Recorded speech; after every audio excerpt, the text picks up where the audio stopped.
ഇപ്പോൾ നമ്മൾ ഇവിടെ ചർച്ച ചെയ്യുന്ന കേസിൻ്റെ പേര് Punjab versus state of Devendra Singh എന്നാണ്.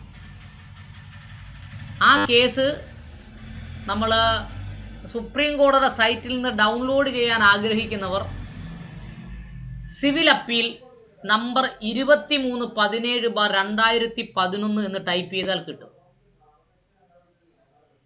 സിവിൽ അപ്പീൽ നമ്പർ 2317/2011 എന്ന് ടൈപ്പ് ചെയ്താൽ ഈ ജഡ്ജിമെൻറ്റ് കിട്ടും. ഞാൻ എല്ലാ ദിവസവും സുപ്രീം കോടതി സൈറ്റിൽ നിന്ന് കയറി ഇത് ഡൗൺലോഡ് ചെയ്തെടുത്തിട്ടാണ് ഇത് ക്ലാസ് എടുക്കുന്നത്. ഞാൻ എൻ്റെ ലാപ്ടോപ്പിലൊന്നും സ്റ്റോർ ചെയ്ത് വെക്കാറില്ല. അപ്പോൾ ഒരാളും കൂടെ വന്നു. അപ്പോൾ അദ്ദേഹത്തിനെയും കൂടെ നമ്മൾ അക്കോമഡേറ്റ് ചെയ്യുകയാണ്. അക്കോമഡേറ്റ് ചെയ്തിട്ട് നമ്മൾ നേരെ ക്ലാസ്സിലേക്ക് പോവുകയാണ്. കേസിൻ്റെ ഒരു ചരിത്രം അറിയാമല്ലോ. പഞ്ചാബ് എന്ന് പറയുന്ന സംസ്ഥാനം വാത്മീകി എന്ന് പറയുന്ന ഒരു ജാതിക്കും മൊഴവാഹി സിഖ് എന്ന് പറയുന്ന ഒരു ജാതിക്കുമായി പട്ടിക ജാതി സംവരണത്തിൻ്റെ 50% നീക്കി വെച്ചുകൊണ്ട് ഒരു സർക്കുലർ ഇറക്കുന്നു. സർക്കുലറാണ് കേട്ടോ, നിയമമല്ല. ആ സർക്കുലറിനെ പഞ്ചാബിലെ പട്ടികജാതി സംഘടനകൾ എതിർക്കുന്നു. അതിൻ്റെ ഫലമായി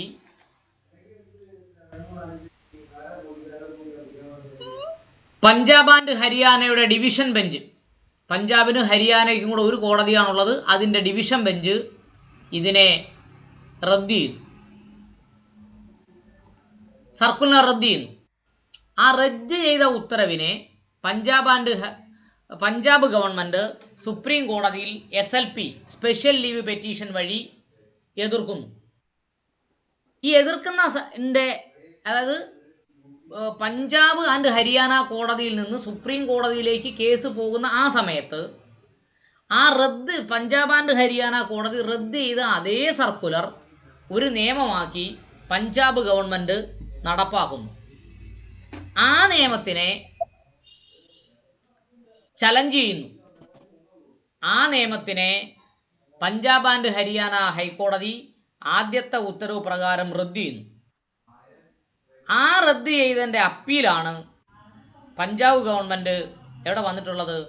സുപ്രീം കോടതിയിൽ വന്നിട്ടുള്ളത്. അതുപ്രകാരം ഒരു പുതിയ നിയമനിർമ്മാണത്തിൻ്റെ സാധ്യതയാണ് ഇവിടെ സുപ്രീം കോടതി ചർച്ച ചെയ്യപ്പെടുന്നത്. കാര്യം എന്താണ്? കേരളത്തിലെ അടക്കം 5-ലധികം ജഡ്ജ്മെൻറ്റുകൾ നിലവിലുള്ള ഈ നിയമത്തിനെതിരാണ്. എന്ന് പറഞ്ഞാൽ പട്ടികജാതി വർഗ വിഭാഗങ്ങളിൽ ക്രീമി ലെയർ സാമ്പത്തിക സംവരണം നടപ്പാക്കണമെന്ന് പറയുന്ന ഈ പഞ്ചാബ് ഗവൺമെൻറ്റിൻ്റെ നിയമത്തിനെതിരാണ് നിലവിലുള്ള സുപ്രീം കോടതിയുടെയും ഹൈക്കോടതിയുടെയും ജഡ്ജ്മെൻറ്റുകൾ. അതുകൊണ്ട് പ്രത്യേകിച്ചും Chinnaiah versus state of Andhra Pradesh എന്ന് പറയുന്ന ജഡ്ജ്മെൻറ്റുകൾ അടക്കം 7-അംഗ ബെഞ്ചിൻ്റെ ജഡ്ജ്മെൻറ്റാണ്. അതുകൊണ്ട് പഞ്ചാബ് ഗവൺമെൻറ്റിൻ്റെ ഈ നിയമം 7-അംഗ ബെഞ്ചിന് വിടണമെന്നും SC/ST വിഭാഗത്തിന് ക്രീമി ലെയർ നടപ്പാക്കണമെന്നും എന്നതാണ് ഈ ജഡ്ജ്മെൻറ്റിൻ്റെ ഏറ്റവും പ്രധാനപ്പെട്ട കാതൽ. അങ്ങനെ 78 പേജുള്ള ജഡ്ജ്മെൻറ്റിൻ്റെ ഉദ്ദേശം 59 പേജ് വരെയാണ് നമ്മൾ ചർച്ച ചെയ്തത്. ഇനി 59ാമത്തെ പേജിൻ്റെ ഒരു ക്വസ്റ്റ്യനും കൂടിയാണ് നമ്മൾ ചർച്ച ചെയ്യുന്നത്. അപ്പോൾ നമ്മൾ ഈ ചർച്ചയിൽ പങ്കെടുക്കാൻ താല്പര്യമുള്ളവരെല്ലാവരും നോട്ട് എഴുതി വെച്ചാൽ അവർക്ക് കൃത്യമായി ഇതിൽ പങ്കെടുക്കാൻ കഴിയും. Whether sub classification amount exclusion under article 341 sub clause 2 341 എന്ന് പറഞ്ഞ ഭരണഘടനയുടെ വകുപ്പിൻ്റെ 2-ാം ഉപവകുപ്പ് പ്രകാരം സബ് ക്ലാസിഫിക്കേഷൻ വന്നാൽ അവരെ ഒഴിവാക്കലാണോ എന്നാണ് ചോദ്യം. Okay, whether the sub classification amount exclusion, ഒരു വിഭാഗത്തിനെ മാറ്റി നിർത്തലാണോ ഇവിടെ നടക്കുന്നത് എന്ന ചോദ്യത്തിന് മറുപടി പറയുകയാണ് സുപ്രീം കോടതിയുടെ ആ ജഡ്ജ്മെൻറ്റിൻ്റെ ഭാഗം. നോക്കൂ, whether sub classification amount exclusion, what is provided under article 341 sub clause 2, 342 sub clause 2, 342A with respect to scheduled caste, scheduled tribe and socially educationally backward classes in the central list. ഇവിടെ നമ്മൾ ചർച്ച ചെയ്യുന്നത് 341 എന്ന് പറയുന്ന presidential ഓർഡറാണ്. 341 എന്ന് പറയുന്ന SC/ST വിഭാഗത്തിൻ്റെ presidential കയ്യിലുള്ളവർക്ക്, മലയാളത്തിൽ ഭരണഘടന കയ്യിലുള്ളവർക്ക് നോക്കാവുന്നതാണ്. 341 എന്ന് പറയുന്ന ആർട്ടിക്കിൾ പറയുന്നത് പ്രസിഡൻഷ്യൽ ഓർഡറാണ്. പട്ടികജാതി ലിസ്റ്റിനെ കുറിച്ചാണ് പറയുന്നത്. ഓക്കെ, പട്ടികജാതി ലിസ്റ്റ് 341. അത് ഭരണഘടനയുള്ളവർ കയ്യിൽ, മലയാളം ഭരണഘടനയുള്ളവർ എടുത്തു വെച്ചാൽ നിങ്ങൾക്ക് മനസ്സിലാവുന്നതാണ്. പട്ടികജാതി ലിസ്റ്റിനെ കുറിച്ചാണ് പറയുന്നത്. 341 അതൊന്ന് വായിച്ച് കേൾപ്പിക്കാം. പട്ടികജാതികൾ രാഷ്ട്രപതിക്ക് ഏതെങ്കിലും സംസ്ഥാനത്തെയോ യൂണിയൻ പ്രദേശത്തെയോ സംബന്ധിച്ച് അത് ഒരു സംസ്ഥാനമാണെങ്കിൽ അത് ഗവർണറോട് ആലോചിച്ചതിന് ശേഷം പൊതുവിജ്ഞാപനം വഴി ആ സംസ്ഥാനത്തെയോ യൂണിയൻ പ്രദേശത്തെയോ സംബന്ധിച്ചിടത്തോളം ഈ ഭരണഘടന ആവശ്യങ്ങൾക്ക് പട്ടികജാതികളായി കരുതേണ്ട ജാതികളെയും വർഗങ്ങളെയും ഗോത്രങ്ങളെയും അല്ലെങ്കിൽ ജാതികളുടെയോ വർഗങ്ങളുടെയോ ഗോത്രങ്ങളുടെയോ അവാന്തര വിഭാഗങ്ങളെയും നിർദ്ദേശിക്കാവുന്നതാണ്. ഇവിടെ എന്താ പറഞ്ഞേക്കുന്നേ? പട്ടികജാതിക്കാരെ നിർദ്ദേശിക്കുന്നതിന് വേണ്ടി ഗവർണറാണ് ചെയ്യേണ്ടത്. അങ്ങനെ ഗവർണർ ചെയ്യണമെങ്കിൽ പ്രസിഡന്റിൻ്റെ ഉത്തരവ് പ്രകാരമാണ് ചെയ്യേണ്ടത്. രണ്ടിലെന്താ പറയുന്നേ? അങ്ങനെ ഒന്നു പ്രകാരം പുറപ്പെടുവിച്ചുള്ള ഒരു വിജ്ഞാപനത്തിൽ നിർദ്ദേശിച്ചിട്ടുള്ള പട്ടികജാതികളുടെ ലിസ്റ്റിൽ പാർലമെന്റിന് നിയമം വഴി ഏതെങ്കിലും ജാതിയെയോ വർഗത്തെയോ ഗോത്രത്തെയോ അല്ലെങ്കിൽ ഏതെങ്കിലും ജാതിയുടെയോ വർഗത്തിൻ്റെയോ ഗോത്രത്തിൻ്റെയോ ഭാഗത്തെ അല്ലെങ്കിൽ അവയിലെ ഏതെങ്കിലും അവാന്തര വിഭാഗത്തെയോ ഉൾപ്പെടുത്തുകയോ ലിസ്റ്റിൽ നിന്ന് ഒഴിവാക്കുകയോ ചെയ്യാവുന്നതും എന്നാൽ മേൽപ്പറഞ്ഞ രീതിയിൽ എല്ലാവരെയും മാറ്റാവുന്നതുമല്ലാത്തതുമാകും. ഇവിടെ എന്താ കൃത്യമായിട്ട് പറഞ്ഞിട്ടുള്ളത്? ഇവിടെ വളരെ കൃത്യമായി പറഞ്ഞിട്ടുള്ളത് ഒരു കാര്യമാണ്. പട്ടികജാതി ലിസ്റ്റിൽ നിന്ന് ഒരാളെ മാറ്റുകയോ ഉൾപ്പെടുത്തുകയോ ഒക്കെ ചെയ്യുന്നത് പാർലമെൻറ്റ് ചെയ്യണം, പ്രസിഡന്റ് ചെയ്യണം, പ്രസിഡന്റ് ഗവർണറുമായി കൂടിയാലോചിച്ച് ചെയ്യണം എന്നതാണ്. അപ്പോൾ ഇവിടെ അത്തരം കാര്യങ്ങളൊന്നും പ്രസിഡന്റ് ഉത്തരവ് പ്രകാരമോ ഗവർണറുടെമായുള്ള കൂടിയാലോചന പ്രകാരമോ ഗവർണറുടെ റിപ്പോർട്ട് പ്രകാരമോ ഒന്നുമല്ല നടന്നിട്ടുള്ളത് എന്നാണ് ഇതിനെ എതിർക്കുന്നവർ വാദിക്കുന്നത്. അനുകൂലികൾ വാദിക്കുന്നത് എന്താണെന്നറിയാമോ? ഒരു ജാതിയെ ഇതിനകത്തുനിന്ന് ഒഴിവാക്കുന്നില്ല, ഒരു ജാതിയും കൂട്ടിച്ചേർക്കുന്നില്ല, സംവരണത്തിൽ നിന്ന് മാറ്റി നിർത്തുന്നതേ ഉള്ളൂ. അപ്പം സംവരണത്തിൽ നിന്ന് മാറ്റി നിർത്തുക എന്ന് പറഞ്ഞാൽ ജാതിയെ ഒഴിവാക്കുന്നതിന് തുല്യമാണ്. അങ്ങനെയാണ് അടുത്ത വാദം.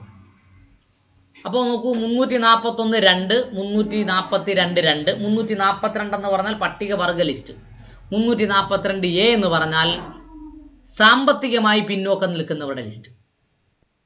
ഓക്കെ, അങ്ങനെയാണ് ഇവിടെ വന്നിട്ടുള്ളത്. ഇപ്പോൾ the parliament has power to concerning inclusion or exclusion. ഒരാളെ ഉൾപ്പെടുത്തുന്നതും ഒഴിവാക്കുന്നതിനും അധികാരമുള്ളത് ആർക്കാണ്?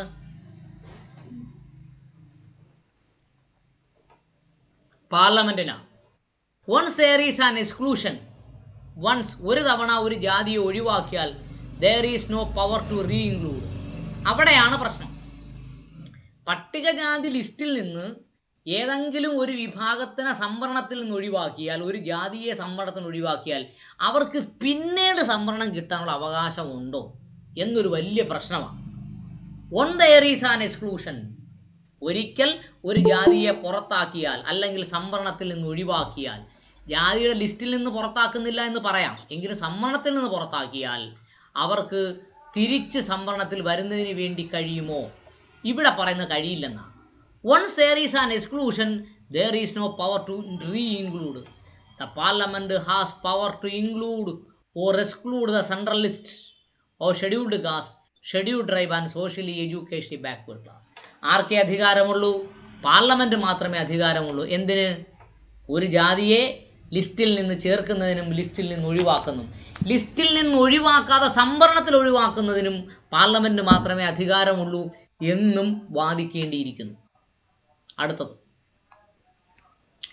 the question arising for consideration is whether the subclassification made or preferential treatment within the class or scheduled caste. The question arising for consideration whether subclassification made or preferential treatment within a class of scheduled caste. Scheduled കാസ്റ്റിനകത്ത് തന്നെ ഒരു ലിസ്റ്റിന് പ്രത്യേക പരിഗണന കൊടുക്കാൻ കഴിയുമോ, sub classification നടത്താൻ കഴിയുമോ? Scheduled tribes and socially educationally backward classes can be said to be exercise inclusion and exclusion partially when other caste list scheduled caste person is not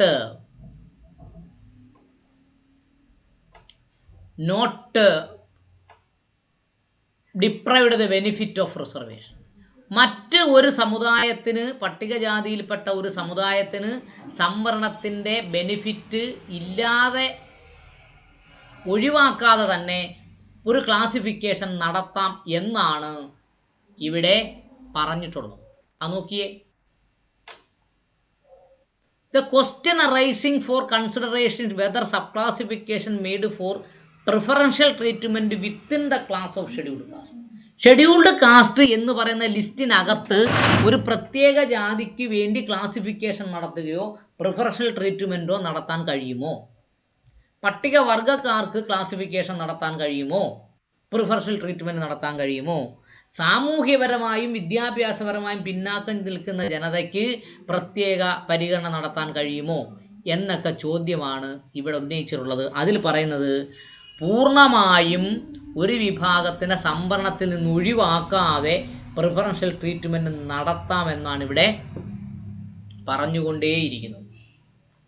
all the castes include the list scheduled caste are given benefit to reservation as per the representation in service. Scheduled കാസ്റ്റിന് എല്ലാവർക്കും സർവീസിൽ റെപ്രസെൻറ്റേഷന് വേണ്ടി അവകാശമുണ്ട്, representation service, but only specific percentage fixed for preferential treatment to the caste class which has not to enjoy the benefit of reservation on account or their being backward within the backward class of scheduled caste. ഇവിടെ പറഞ്ഞ എന്താണെന്നറിയാമോ? പട്ടികജാതിയിലെ എല്ലാവർക്കും സംവരണത്തിന് അവകാശമുണ്ടെങ്കിലും ചില വിഭാഗങ്ങൾ ഇതുവരെ സംവരണം കിട്ടാത്തവർക്ക് സംവരണം കിട്ടുന്നതിന് വേണ്ടി അവർക്ക് പ്രത്യേക കോട്ട ഷെഡ്യൂൾഡ് കാസ്റ്റിനകത്ത് തന്നെ കൊടുത്തിരിക്കുകയാണ് എന്നാണ് ഇവിടെ പറഞ്ഞത്. അടുത്തത് പറഞ്ഞ എന്താണെന്നറിയാമോ? The preferential treatment would not be tantamount to excluding other classes as total deprivation caused to any of the caste and the list of scheduled caste under 341 subclause 2. ഇവിടെ എന്താ പറഞ്ഞേ? 341 subclause 2 പ്രകാരം ഒരു വിഭാഗത്തിന് പ്രിഫറൻഷ്യൽ ട്രീറ്റ്മെൻറ്റ് കൊടുത്തത് കൊണ്ട് മറ്റവരുടെ അവകാശങ്ങൾ എന്ത് ചെയ്യുന്നില്ല, നഷ്ടപ്പെടുന്നതേയില്ല. Caste is nothing but class. Caste എന്ന് പറഞ്ഞാൽ എന്താണ്? ഒരു ക്ലാസ്സാണ്. It is the case of classification to provide benefit to all and to those deprived benefit of reservation. അപ്പോൾ ബെനിഫിറ്റ് കിട്ടാത്തവർക്ക് വേണ്ടിയാണ് എന്ത് കൊടുത്തത്? റിസർവേഷൻ കൊടുത്തത്. അപ്പോൾ റിസർവേഷൻ്റെ ബെനിഫിറ്റ് കിട്ടാത്തവർക്ക് എന്ത് കൊടുക്കണം? പ്രിഫറൻസ് കൊടുക്കണം എന്നാണ് ഇവിടുത്തെ ബാധകത. It is the classification provide to benefit to all to those deprived the benefit of reservation. റിസർവേഷൻ്റെ ബെനിഫിറ്റ് കിട്ടാത്തവർക്ക് വേണ്ടി എന്ത് കൊടുക്കുന്നു? പ്രിഫറൻഷ്യൽ ട്രീറ്റ്മെൻറ്റ് കൊടുക്കുന്നു. Being the poorest of poor, അതെങ്ങനെ തിരഞ്ഞെടുക്കുന്നു ആ ക്ലാസിഫിക്കേഷൻ? പൂവറസ്റ്റ് ഓഫ് പൂവർ, സാമ്പത്തികമായി പിന്നോക്കം നിൽക്കുന്നവരെ വേറെ അതിലും പിന്നോക്കക്കാരെയാണ് അങ്ങനെ പ്രിഫറൻഷ്യൽ ട്രീറ്റ്മെൻറ്റ് കൊടുത്തിട്ടുള്ളത്. Whether the action based on intelligible differentia, ആ തരംതിരിക്കൽ ബേസ്ഡ് ഓൺ ഇൻ്റലിജിബിൾ ഡിഫറൻഷ്യ, അവരുടെ ഇൻ്റലിജൻസിൻ്റെ അടിസ്ഥാനത്തിലുള്ള വ്യത്യാസമാണ് അവിടെ കാണിച്ചിട്ടുള്ളത്. Intelligible differentia to trickle down the benefit can be said to violate of Article 14 and 16 of the Constitution, and whether subclassification can said to be act inclusion and exclusion partially when the various reports indicating there is inequality inter say various caste included in the list of scheduled cast. അവിടെ എന്താ പറഞ്ഞേ? Scheduled കാസ്റ്റിനകത്തും scheduled ട്രൈബിനകത്തും intelligible ഡിഫറൻഷ്യ ഉണ്ട്. ആ intelligible ഡിഫറൻഷ്യക്ക് പ്രത്യേക പരിഗണന കൊടുക്കാതെ മുൻപോട്ട് പോയാൽ ആർട്ടിക്കിൾ 14 പ്രകാരമുള്ള ഇക്വാളിറ്റി ബിഫോർ ലോ എന്ന് പറയുന്ന പ്രിൻസിപ്പിളും ആർട്ടിക്കിൾ 16 പ്രകാരം ഉള്ള സംവരണത്തിൻ്റെ ആനുകൂല്യങ്ങളും പട്ടികജാതിയിൽ തന്നെ ഇൻ്റലിജിബിൾ ഡിഫറൻഷ്യയിൽ വ്യത്യാസമുള്ള പാവപ്പെട്ടവർക്ക്, സാമ്പത്തികമായി പിന്നോക്കം നിൽക്കുന്നവർക്ക് ഒരു കാലത്തും കിട്ടത്തില്ല. അങ്ങനെ കൊടുക്കുന്നതിന് വേണ്ടിയാണ് എന്ത് കൊടുക്കുന്നത്? ഇവിടെ പ്രിഫറൻഷ്യൽ ട്രീറ്റ്മെൻറ്റ് കൊടുക്കുന്നത് എന്നാണ് ഇവിടുത്തെ വാദഗതി. They do not constitute homogeneous class. പട്ടികജാതിക്കാരെ വീണ്ടും തരംതിരിക്കുന്നതിന് വേണ്ടി ഒരു വാദഗതി മുന്നോട്ട് വച്ചിരിക്കുകയാണ്. പട്ടികജാതിക്കാരെല്ലാവരും ഹോമോജീനിയസ് ക്ലാസ് അല്ല, എല്ലാവരും ഒരേ ജീനിയസ് ക്ലാസ് അല്ല എന്ന് പറയുന്നു. ഇനി കുറച്ച് കഴിയുമ്പോൾ അവർ ജെനറ്റിക്കലി ഡിഫറൻ്റ് ആണെന്നും കൂടി അവർ പറയും. അത് വേറെ കാര്യം. Based on the report and to give adequate representation to those who continue to remain the most backward and downtrodden class. അപ്പോൾ പട്ടികജാതിയിൽക്കകത്ത് തന്നെ ബേസ്ഡ് ഓൺ ദ റിപ്പോർട്ടിൻ്റെ അടിസ്ഥാനത്തിൽ and to give adequate representation, അവർക്ക് ജനസംഖ്യാനുപാതിക റെപ്രസെൻറ്റേഷൻ കിട്ടുന്നതിൻ്റെ അടിസ്ഥാനത്തിൽ those who continue to remain the most backward and downtrodden class. അപ്പോൾ ബെനിഫിറ്റ് കിട്ടാത്തവരും റിസർവേഷൻ കിട്ടാത്തവരും റെപ്രസെൻറ്റേഷൻ കിട്ടാത്തവരും അന്നും പിന്നോക്കം ഇന്നും പിന്നോക്കമായി തുടർന്നുകൊണ്ടേയിരിക്കുന്നു. They R considers downtrodden. Untouchables എന്ന് മാത്രമല്ല പറഞ്ഞാൽ ഡൗൺ ട്രോഡഡ് എന്നാണ് പറഞ്ഞേക്കുന്നത്. അടിച്ചമർത്തപ്പെട്ടവരായി കാണപ്പെടുന്നു. The provisions containing a certain percentage of preferential treatment, ആ പ്രൊവിഷൻ കാണിച്ചിരിക്കുന്നത് certain percentage for preferential treatment. കുറച്ച് പേഴ്സൻറ്റേജ് ഉദ്യോഗങ്ങൾ, കുറച്ച് പേഴ്സൻറ്റേജ് വിദ്യാഭ്യാസ അഡ്മിഷനുകൾ കുറച്ച് പേർക്കായി പ്രിഫറൻസിൻ്റെ അടിസ്ഥാനത്തിൽ മാറ്റിവെക്കുന്നു എന്ന് മാത്രമേ ഇവിടെ ഉദ്ദേശിച്ചിട്ടുള്ളൂ എന്നാണ് പഞ്ചാബ് പറയുന്നത്. Subject to the availability without depriving others list were made. ഇപ്പോൾ പഞ്ചാബ് പറയുന്നത് എന്താ? ഞങ്ങൾ വാത്മീകിക്ക് മൊത്തം സംവരണത്തിൻ്റെ 50% കൊടുക്കുന്നു. നമ്മൾ സിഖുകാർക്ക് മൊഴവാവി സിഖ് എന്ന് പറയുന്ന ജാതിക്ക് മൊത്തം സംവരണത്തിന് 50% കൊടുക്കുന്നു. ബാക്കിയുള്ളവരെ സംവരണത്തിൽ നിന്ന് മാറ്റി നിർത്തിയിട്ടില്ല. അവർക്ക് മൊത്തം സംവരണത്തിന് എന്ത് കൊടുക്കുന്നു? 50% കൊടുക്കുന്നു. ഏത് സംവരണത്തിൻ്റെ? SC സംവരണത്തിന് 50% കൊടുക്കുന്നു. അവരെയും മാറ്റി നിർത്തിയിട്ടില്ല. ഇത് എന്തല്ല? സബ് ക്ലാസിഫിക്കേഷൻ അല്ല, it is giving preferential treatment to others എന്നാണ് അവിടെ പറഞ്ഞിട്ടുള്ളത്. പ്രിഫറൻഷ്യൽ ട്രീറ്റ്മെൻ്റ് ആണ് കൊടുത്തത്. അതുകൊണ്ട് ആ ലിസ്റ്റിനകത്ത് പ്രിഫറൻസ് നടത്താം എന്ന് പറയുന്നു. In the speech made by doctor Ambedkar in the constituent assembly regarding the enactment of article 31 and 32, 341 342 article constitution അസംബ്ലിയിൽ ഉണ്ടാക്കുന്ന സമയത്ത് നമ്മുടെ മഹാനായ ഡോക്ടർ അംബേദ്കർ പറഞ്ഞത് ഇവിടെ ഉദ്ധരിച്ചുകൊണ്ടാണ് നമുക്കെതിരെയുള്ള വടി നമ്മളിൽ നിന്ന് തന്നെയാണ് അവർ സംഘടിപ്പിക്കുന്നത്. 341 342 he stated that the object is to eliminate any kind of political factors in the matters of disturbance scheduled or published by the president. എന്താ പറഞ്ഞേക്കുന്നേ? The object is eliminate. അങ്ങനെ 341 പ്രസിഡന്റ് അത് ലിസ്റ്റ് ഇറക്കി. എന്തിനാണ്? രാഷ്ട്രീയപരമായ ഒരു കാരണങ്ങളും കൂടാതെ പട്ടികജാതിക്കാരെയും പട്ടികവർഗക്കാർക്കും ലിസ്റ്റ് പ്രിപ്പയർ ചെയ്യുന്നതിന് വേണ്ടിയാണ് കോൺഗ്രസ്സിനോ പാർലമെൻറ്റിനോ വിട്ടുകൊടുക്കാതെ, അല്ലെങ്കിൽ ഭരണഘടനാ നിർമ്മാണ സഭയ്ക്കോ വിട്ടുകൊടുക്കാതെ എന്തു ചെയ്തത്? പ്രസിഡന്റ് തന്നെ ലിസ്റ്റ് പ്രഖ്യാപിച്ചത്. The same has been referred to Milind thus. അത് താഴെ മിലിന്ദ് എന്ന് പറഞ്ഞറിയപ്പെടുന്നു. നോക്കൂ. In the debate of constitution assembly official report volume 9 while moving to add a new article 300A. 300A എന്ന് പറഞ്ഞാൽ നിങ്ങൾക്ക് അറിയാമല്ലോ. 300 എന്ന് പറഞ്ഞാൽ പ്രോപ്പർട്ടി റൈറ്റ് ആണ്. 300B after 300 corresponding article 341 342 of the constitution. Dr. Ambedkar explains as follows. 300A 300B 300 എന്നിവയ്ക്ക് ശേഷം 341 കുറിച്ചും 342 കുറിച്ചും ഡോക്ടർ അംബേദ്കർ പറയുന്നത് ഇങ്ങനെയാണ്. The object of these two articles 341 342 objective അതിൻ്റെ ലക്ഷ്യം എന്താണ്? ആസ് ഐ സ്റ്റേറ്റഡ്, ഞാൻ പറഞ്ഞതുപോലെ, was to eliminate necessary burdening the constitution with long list of scheduled caste and scheduled tribe. Scheduled കാസ്റ്റിൻ്റെയും ഷെഡ്യൂൾഡ് ട്രൈബിൻ്റെയും ലോങ് ലിസ്റ്റിൻ്റെ ബർഡൻ ഒഴിവാക്കുന്നതിന് വേണ്ടിയാണ് എന്ത് ചെയ്തത്? 341 പ്രസിഡൻഷ്യൽ ഓർഡറും 342 പ്രസിഡൻഷ്യൽ ഓർഡറും കൊണ്ടുവന്നു. It is now proposed that president in the constitution consultation with the governor or the ruler of the state should have the power to issue general notification, the gazette, specifying all the caste and tribes or the groups thereof deemed to be scheduled caste and scheduled tribe for the purpose of these privileges which have to be defined for them in the constitution. എന്ത് ചെയ്യാം? പ്രസിഡന്റിന് ഗവർണറുമായി കൺസൾട്ടേറ്റ് ചെയ്തുകൊണ്ട് അല്ലെങ്കിൽ സംസ്ഥാനത്തിൻ്റെ ഭരണകർത്താക്കളുമായി consult ചെയ്തുകൊണ്ട് general notification പ്രകാരം ഗസറ്റിൽ ആ ജാതികളെ അല്ലെങ്കിൽ ആ വർഗങ്ങളെ പ്രസിദ്ധീകരിക്കാവുന്നതാണ്. അവർക്ക് പ്രത്യേക പ്രിവിലേജും ആര് കൊടുക്കുന്നുണ്ട്?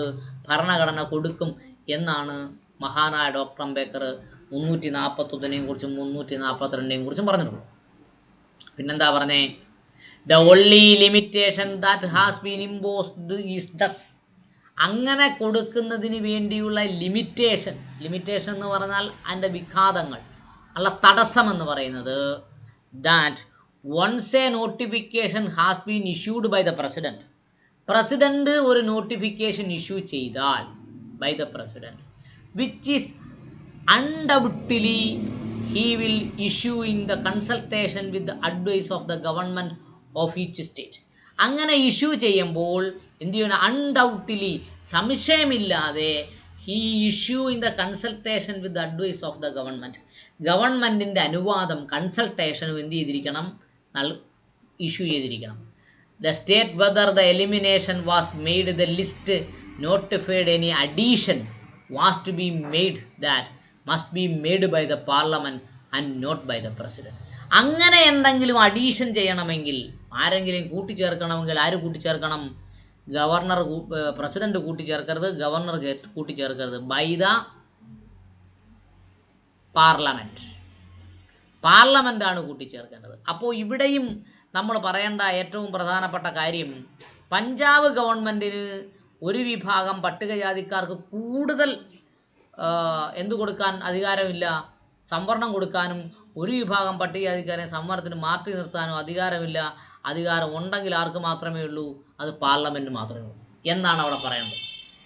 The object is to eliminate any kind of political factors having a playing in the matter of disturbance in the scheduled or published by the president. അങ്ങനെ ആ വിഷയത്തിൽ ദ ഒബ്ജക്റ്റ്, അതിൻ്റെ ലക്ഷ്യം എന്താണ്? Is to eliminate any kind of political factors, രാഷ്ട്രീയപരമായ കാരണങ്ങൾ മാറ്റി നിർത്തണം. എന്തിനു വേണ്ടിയാ? Having a play in the matter to disturbance the scheduled so published by the government. അങ്ങനെ പ്രസിഡന്റ് പബ്ലിഷ് ചെയ്യുന്ന ലിസ്റ്റിൽ ഡിസ്റ്റർബൻസുകൾ ഉണ്ടാകും, രാഷ്ട്രീയ താല്പര്യങ്ങൾ അതിൽ വന്നാൽ. അതുകൊണ്ട് ആ ഡിസ്റ്റർബൻസിനെ ഒഴിവാക്കുന്നതിന് വേണ്ടിയാണ് പ്രസിഡന്റിൻ്റെ നോട്ടിഫിക്കേഷൻ വരണമെന്നും അത് സ്റ്റേറ്റിൻ്റെ ഭരണാധികാരികളോട് ആലോചിച്ച് ചെയ്യണമെന്നും ഇവിടെ മഹാനായ ഡോക്ടർ അംബേദ്കർ പറഞ്ഞത്. മാത്രമല്ല അവിടെ കൊണ്ട് അവസാനിക്കുന്നില്ല, എംഫസൈസ് അപ്ലൈഡ് എന്ന് പറഞ്ഞാൽ അതിൻ്റെ കാര്യകാരണങ്ങൾ നിരത്തിക്കൊണ്ടാണ് മഹാനായ ഡോക്ടർ അംബേദ്കർ അങ്ങനെ പറഞ്ഞിട്ടുള്ളത്. നോക്കൂ, the law is settled, law settle ചെയ്തതാണ്. That once the president has issued a notification, ഒരിക്കൽ പ്രസിഡന്റ് നോട്ടിഫിക്കേഷൻ തയ്യാറാക്കിയാൽ, specify the list including the scheduled caste under article 341 subclause 1. 341 subclause 1 പ്രകാരം ഒരു ലിസ്റ്റ് പബ്ലിഷ് ചെയ്ത് കഴിഞ്ഞാൽ the parliament is competent to make the variation. അതിൻ്റെ variation നടത്താൻ ആർക്കേ അവകാശമുള്ളൂ? പാർലമെൻറ്റിന് മാത്രമേ ഉള്ളൂ. In the notification as provide under 341(2) from the following decision. താഴെ പറയുന്ന കാര്യങ്ങൾ കൊണ്ട് പിന്നെ ഇടപെടാനുള്ള അവകാശം ആർക്കേ ഉള്ളൂ? പാർലമെൻറ്റിനേ ഉള്ളൂ എന്ന് പറഞ്ഞാൽ നിയമസഭയ്ക്ക് ഇല്ല എന്നാണ് പറയുന്നത്. ആ decision 1, Basavaligappa Basavalingappa versus Munichinnappa. It was held that the power was given to the parliament to modify the notification. ആ നോട്ടിഫിക്കേഷൻ മോഡിഫൈ ചെയ്യാനുള്ള അധികാരം പാർലമെൻറ്റ് മാത്രമേ ഉള്ളൂ. And subsequent notation shall vary the same. Hence the making of notification by the president is final and for all times except the modification by the law is provide under clause 2. Clause 2 പ്രകാരം മാത്രമേ എന്ത് ചെയ്യാൻ പാടുള്ളൂ?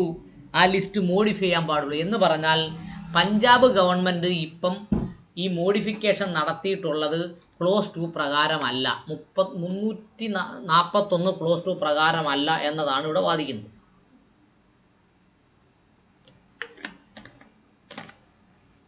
അടുത്തത് in ബൈഗാലാൽ versus Harikrishna Singh എന്ന കേസിൽ പറഞ്ഞത്, it was observed that before issuing a public notification under article 341 sub clause 1, presidential ഓർഡറിൻ്റെ 341(1) പ്രകാരം ഒരു പബ്ലിക് നോട്ടിഫിക്കേഷൻ ഇഷ്യൂ ചെയ്യുന്നതിന് മുമ്പ് an elaborate enquiry is required.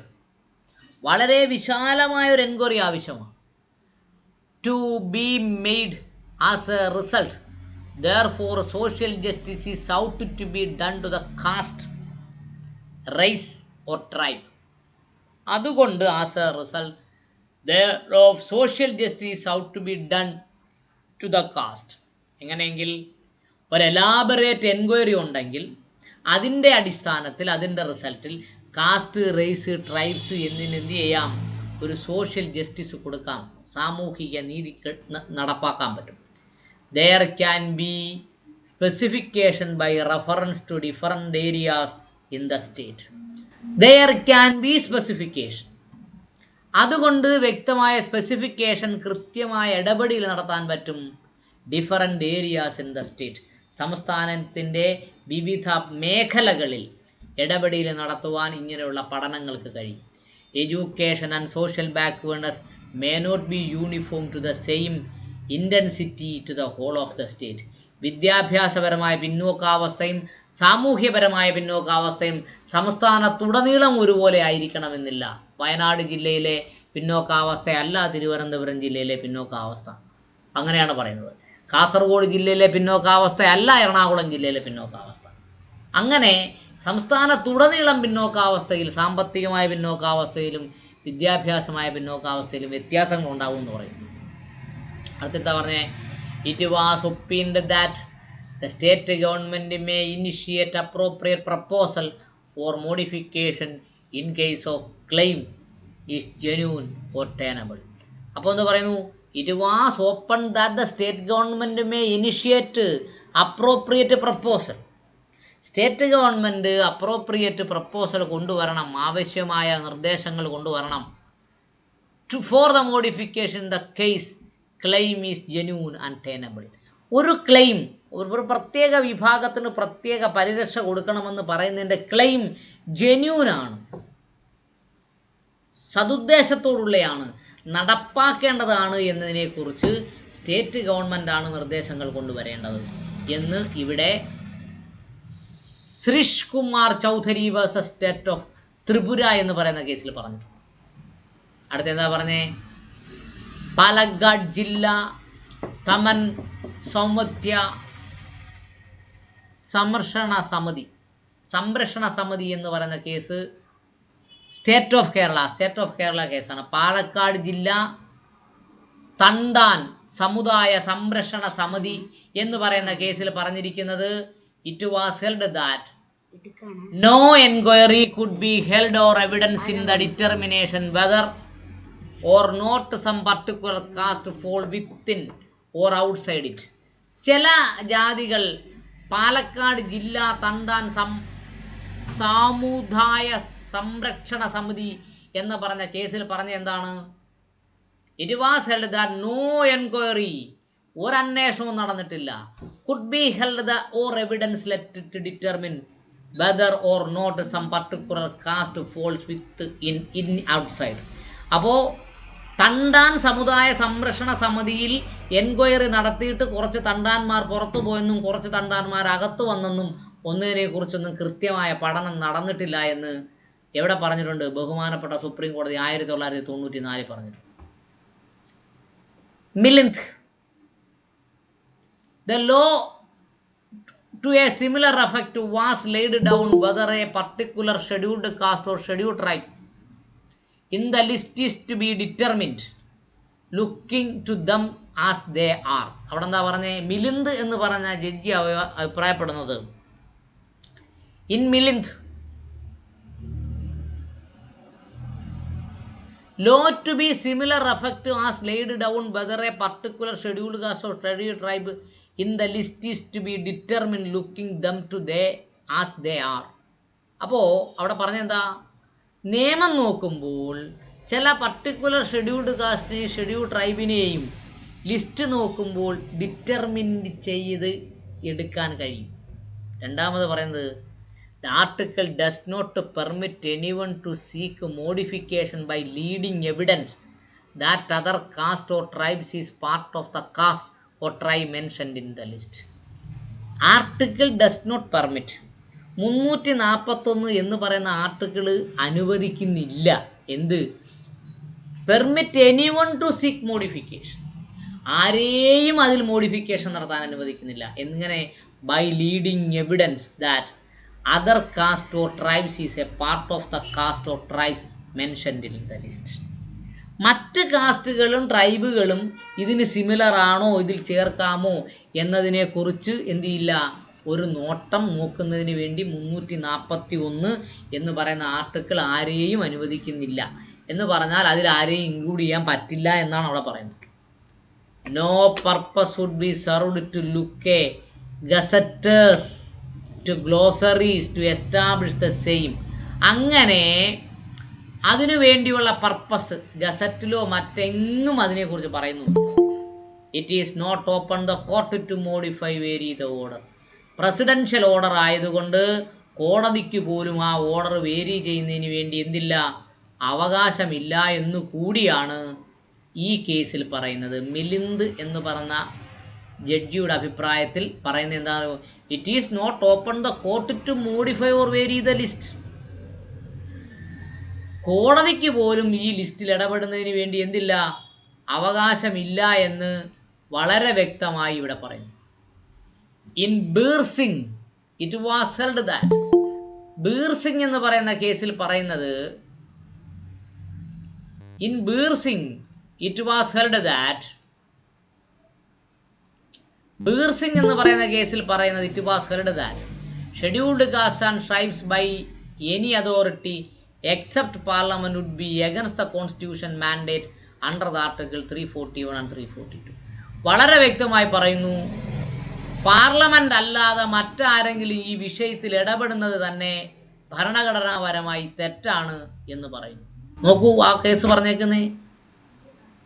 The expansion and deletion of list of scheduled caste and scheduled tribe authority except the parliament would be against the constitution mandate of article 341 342ൻ്റെയും 341ൻ്റെയും അധികാരത്തിന് അകത്ത് parliament അല്ലാതെ മറ്റാരും ഇടപെടുന്നത് തന്നെ തെറ്റാണ് എന്ന് പറയുന്നു. അപ്പോൾ എന്താണ്?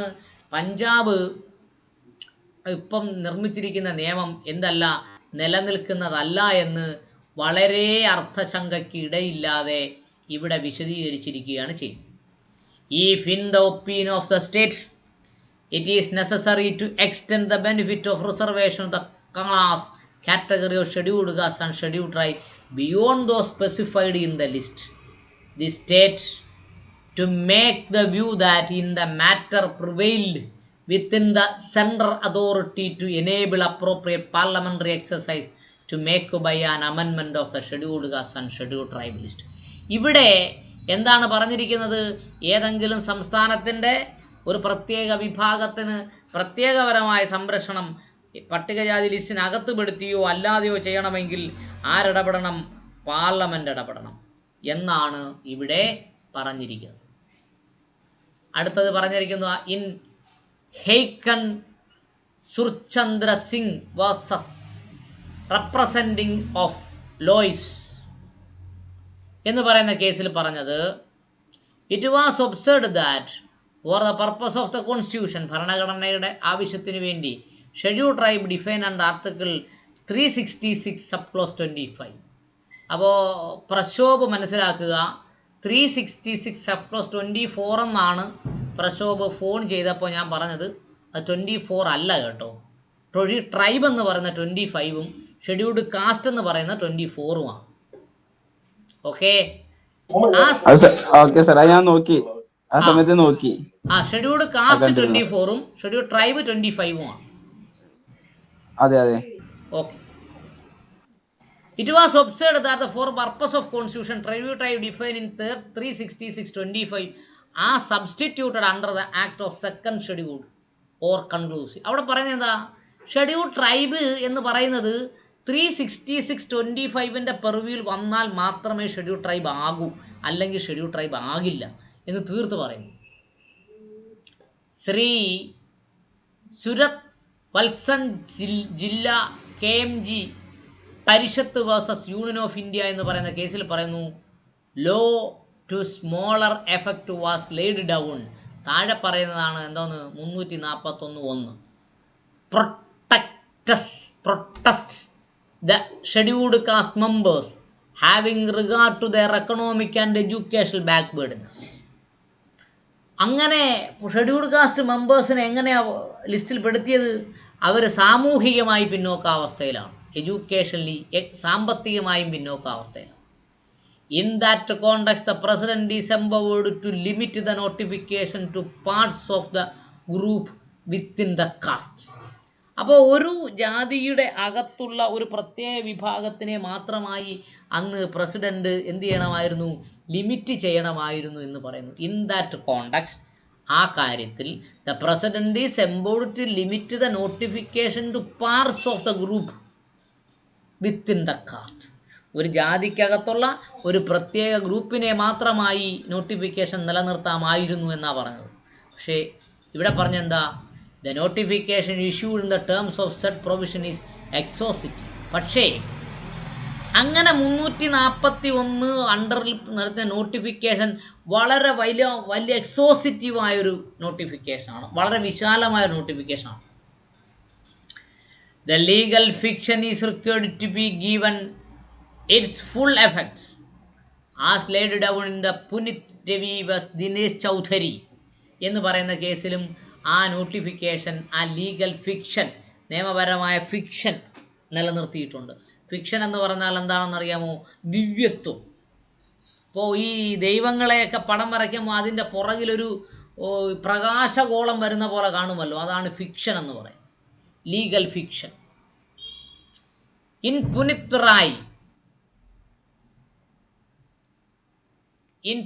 Rai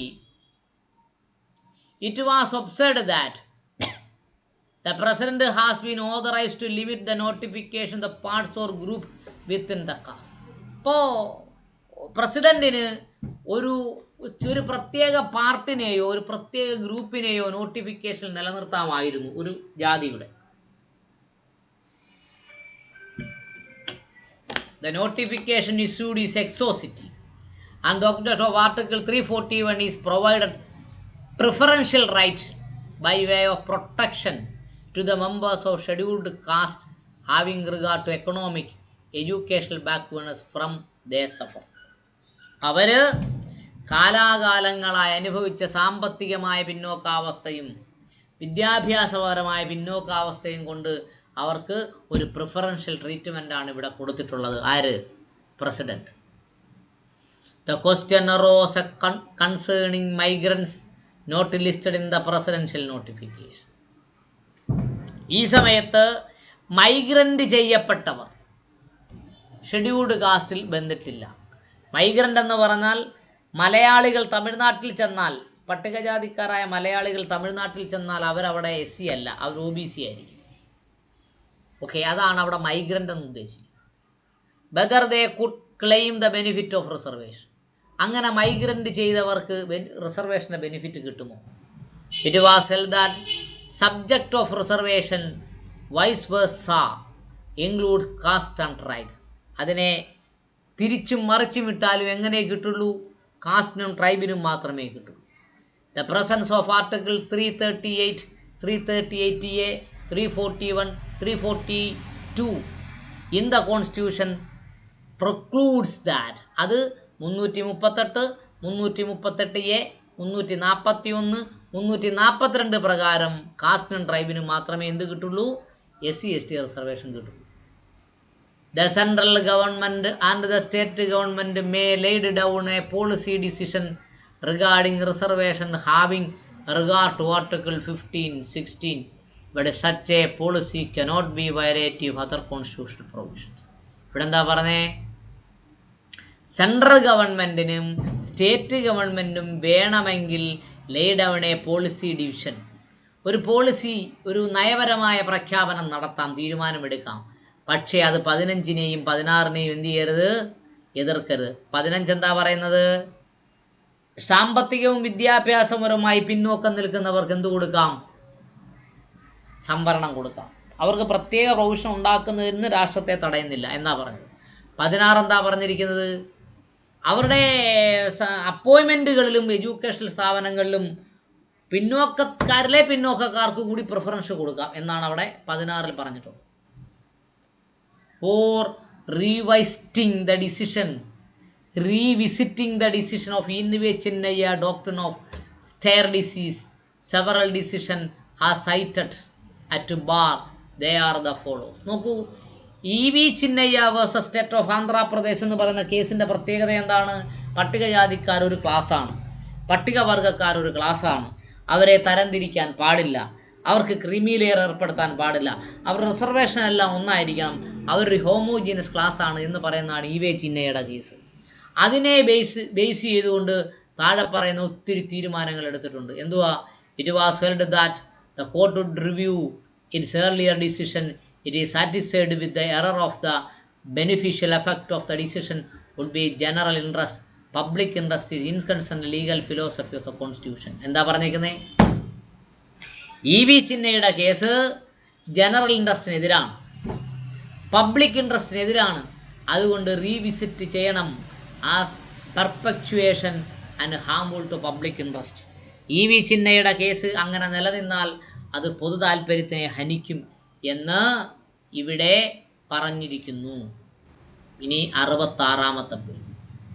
state of Washington Dawson's observed that judgment seriously affect the lives of men, women and children and general welfare, and the stare disease is not universal inexcusable command. എന്ന് പറഞ്ഞാൽ ഒരു തവണ ഒരു ജഡ്ജിമെൻറ്റ് വന്നാൽ ആ ജഡ്ജിമെൻറ്റ് പുരുഷൻ്റെ, സ്ത്രീകളുടെ, കുട്ടികളുടെ ജനറൽ വെൽഫെയറിനെയൊക്കെ ബാധിക്കുന്നതാണ്. അതുകൊണ്ട് ഒരിക്കലും ഒരു ജഡ്ജിമെൻറ്റ് സ്ഥിരമായി നിൽക്കാൻ പാടില്ല. അത് കാലാകാലം അനുസരിച്ച് എന്ത് വേണം? മാറിക്കൊണ്ടിരിക്കണം എന്ന് സ്റ്റേറ്റ് ഓഫ് വാഷിങ്ടൺ എന്ന് പറയുന്ന കേസിൽ പറഞ്ഞിട്ടുണ്ട് എന്നാണ് ഇവിടെ പറഞ്ഞത്. അടുത്തത് ഡേവിഡ് ബർണട്ട് എന്ന് പറയുന്ന കേസ്, അമേരിക്കയിലെ കേസാണ്. David Burnet. It was observed that in case involving federal constitution, ഒരു ഫെഡറൽ കോൺസ്റ്റിറ്റ്യൂഷനുള്ള സമയത്ത് വെറുതെ correction though legislative action is particularly impossible. ഒരു ലെജിസ്ലേറ്റീവ് ആക്ഷൻ വളരെ ഇമ്പോസിബിൾ ആണെങ്കിൽ this court has often to overrule its earlier decision. അങ്ങനെയെങ്കിൽ പഴയ ഒരു തീരുമാനം എടുത്തത് കൊണ്ട് പുതിയ നിയമനിർമ്മാണം നടത്താൻ കഴിഞ്ഞില്ലെങ്കിൽ പഴയ ജഡ്ജിമെൻറ്റിനെ എന്ത് ചെയ്യാം? മറികടന്നുകൊണ്ട് പുതിയ ജഡ്ജിമെൻറ്റ് ഉണ്ടാക്കാം എന്നാണ് US കോടതി ഡേവിഡ് ബർണട്ട് എന്ന് പറഞ്ഞ കേസിൽ പറഞ്ഞു. അപ്പോൾ പറഞ്ഞേക്കുന്ന രീതി ഇങ്ങനെയാണ്. We observed that in case involving federal constitution എന്ന് പറഞ്ഞാൽ അമേരിക്കൻ കോൺസ്റ്റിറ്റ്യൂഷനാണ് ഫെഡറൽ കോൺസ്റ്റിറ്റ്യൂഷൻ എന്ന് പറയുന്നത്. വെറുതെ the correction to the legislation action is practically impossible.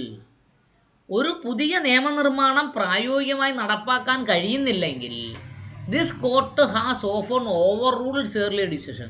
കോടതി മുന്നേ എടുത്ത തീരുമാനത്തിനെ പുനഃപരിശോധിക്കേണ്ടി വരും. This court bows to the lesson of experience forced better reasoning. അതുകൊണ്ട് ഈ കോടതി എന്ന് പറഞ്ഞാൽ ബഹുമാനപ്പെട്ട സുപ്രീം കോടതി അമേരിക്കയുടെ ഭരണഘടനാ കോടതിയുടെ തീരുമാനത്തിൻ്റെ മുന്നിൽ എന്ത് ചെയ്യുന്നു, തലകുനിക്കുന്നു എന്നാണ് പറഞ്ഞത്.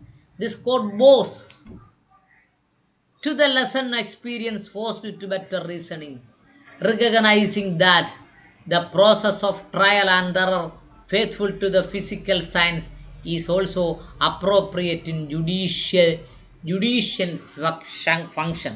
ഇപ്പോൾ ഫിസിക്കൽ സയൻസ് എന്ന് പറഞ്ഞാൽ റിസർച്ച് നടത്തുന്നത് പോലെ ഓരോ റിസർച്ചുകളാണ് എന്ത് പറയുന്നത്, judgement.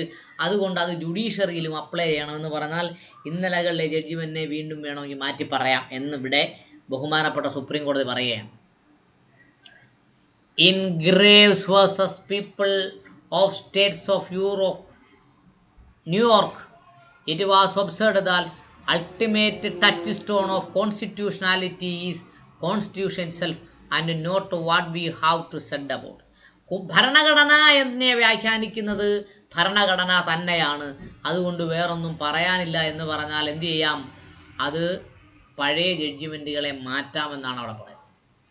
It was held that it could not be foreseen what new changes, modification to power might be indispensable to effectuate the general object of the character and restriction and specifications which at the present might seem slaughterly might and end to prove otherwise system itself. അവിടെ എന്താ പറഞ്ഞത്, ഇന്നലകളിലെ കാര്യങ്ങൾ മാറ്റിയെടുത്തില്ലെങ്കിൽ ആ system തന്നെ എന്ത് ചെയ്തു പോകും, പരാജയപ്പെട്ടു പോകും എന്നാണ് ഇവിടെ പറഞ്ഞത്. അതുകൊണ്ട് പറഞ്ഞേക്കുന്ന രീതി ഇങ്ങനെയാണ്.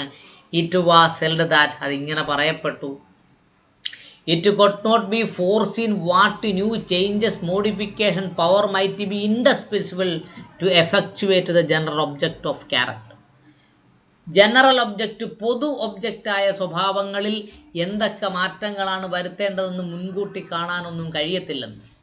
ആൻഡ് റെസ്ട്രിക്ഷൻസ് ആൻഡ് സ്പെസിഫിക്കേഷൻസ്, എന്തൊക്കെ ജനറൽ ഒബ്ജക്റ്റാണ്, എന്തെല്ലാം നിയന്ത്രണങ്ങളാണ്, എന്തെല്ലാം പ്രത്യേക രീതികളാണ് അഡോപ്റ്റ് ചെയ്യുന്നതെന്ന് മുൻകൂട്ടി കാണാൻ കഴിയത്തില്ല. അതുകൊണ്ട് the present might is in salutary might be end to prove otherwise a system it self.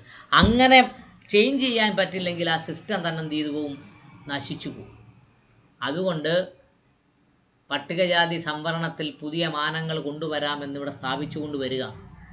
In Bengal immunity company versus state of Bihar എന്ന് പറയുന്ന കേസിൽ this court observed that, supreme കോടതി ഇങ്ങനെ പറഞ്ഞു, if the court is convinced of a beneficial effect of general interest in of public, the decision has to be revised. പൊതുജനങ്ങൾക്ക് ഗുണം ചെയ്യുന്നതിന് വേണ്ടിയാണെങ്കിൽ ഇന്നലകളിലെ ഡിസിഷൻ മാറ്റാം.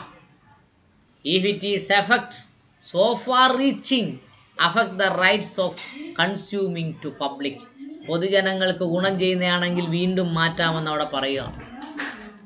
അടുത്ത എന്താ പറഞ്ഞത്, in Nagaraj case it was lay down that right becomes a fundamental right because it has fundamental value.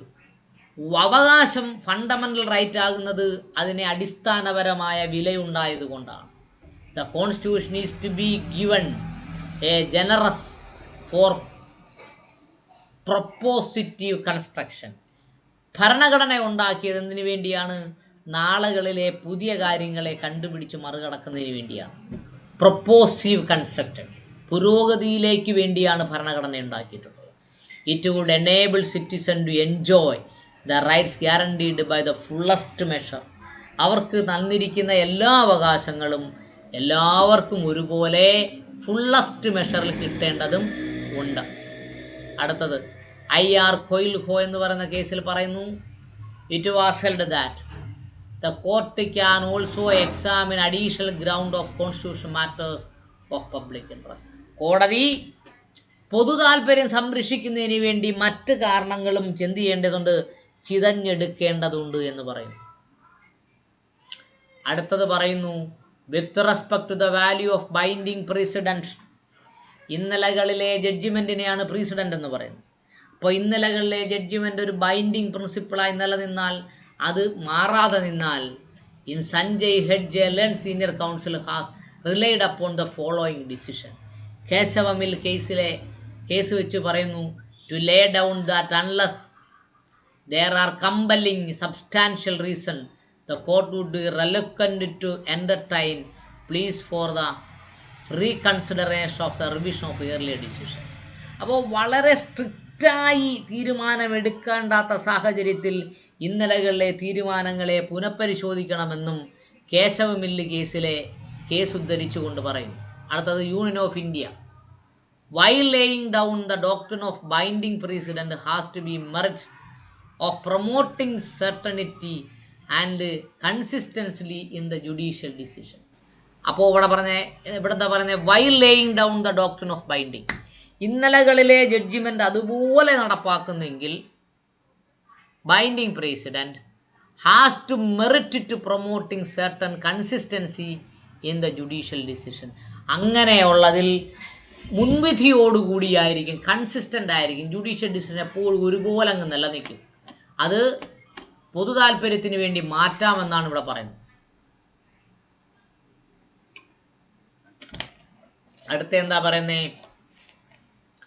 അടുത്തത് പറയുന്നത് it was rightly pointed out by Shri Venkataramani that no provision to be indeed no word or expression of constitution exist is isolation. പറയുന്നത് ഭരണഘടനയിലെ ഒരു വാക്കോ ഒരു പ്രൊവിഷനോ ഒന്നും ഐസൊലേഷനായി ഒറ്റയ്ക്ക് നിലനിൽക്കാൻ കഴിയുന്നതല്ല. They are necessary relate to transforming.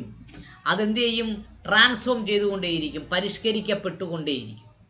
And turn being transformed other provision, മറ്റു പ്രൊവിഷനുമായും എന്ത് ചെയ്തുകൊണ്ടിരിക്കും?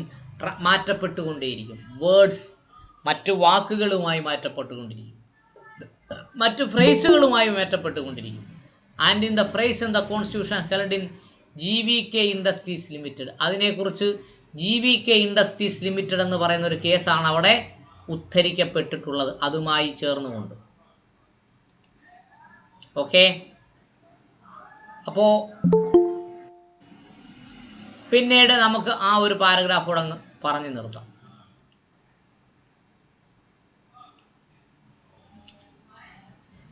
അവിടെ പറഞ്ഞെന്താണ്? ഇൻ ഇൻറ്റർപ്രറ്റിംഗ് ദ ലോ, നിയമത്തെ വ്യാഖ്യാനിക്കുമ്പോൾ, ഇൻക്ലൂഡിംഗ് ദ കോൺസ്റ്റിറ്റ്യൂഷൻ, ഭരണഘടനയെ അടക്കമുള്ള നിയമത്തെ വ്യാഖ്യാനിക്കുമ്പോൾ, the text of provision under consideration would be a primary source of discerning the meaning that inherent and enactment. ഇൻഹറൻറ്റോ എനാക്ട്മെൻറ്റോ പ്രവർത്തിക്കാത്തതോ ആയി അതിനെ വ്യാഖ്യാനിക്കാൻ പാടില്ല. നോക്കൂ, ബൈ ഇൻറ്റർപ്രറ്റിംഗ് എനി ലോ, നിയമത്തെ വ്യാഖ്യാനിക്കുമ്പോൾ, ഇൻക്ലൂഡിംഗ് കോൺസ്റ്റിറ്റ്യൂഷൻ, ഭരണഘടന അടക്കമുള്ള നിയമത്തെ വ്യാഖ്യാനിക്കുമ്പോൾ, the text of the provision under consideration, നമ്മൾ പരിഗണിക്കുന്ന പുസ്തകത്തിലെ ഏതെങ്കിലും ഭാഗം would be primary source of discerning the meaning that inherent enactment, അത് ഇൻഹറൻ്റായ ഇൻഹിയർ എനാക്ട്മെൻ്റായി നിലനിൽക്കുന്നതല്ല. അടുത്തെന്താ പറഞ്ഞാൽ? ഹൗ എവർ, എന്നിരുന്നാലും, in the light of the serious issues it would always be prudent. നമ്മൾ എന്തായിരിക്കണം? ഒരു സീരിയസ് ഇഷ്യൂ കൈകാര്യം ചെയ്യുമ്പോൾ നമ്മൾ വളരെ പ്രൂഡൻ്റ് ആയിരിക്കണം. പ്രൂഡൻ്റ് എന്ന് പറഞ്ഞാൽ എന്താ? ഓർഡിനറി പ്രൂഡൻ്റ് മാൻ എന്ന് പറഞ്ഞാൽ അത് നമുക്ക് വിശേഷ ബുദ്ധിയുള്ള ആളായിരിക്കും. സാമാന്യ ബുദ്ധി അവിടെ പ്രയോഗിക്കണമെന്നാണ് പറഞ്ഞത്. As a matter of constitutional necessity, ഭരണഘടനാപരമായ ഒരു അത്യാവശ്യമുണ്ട് എന്ന് കരുതണം. To widen the search for true meaning, എന്തിനു വേണ്ടി?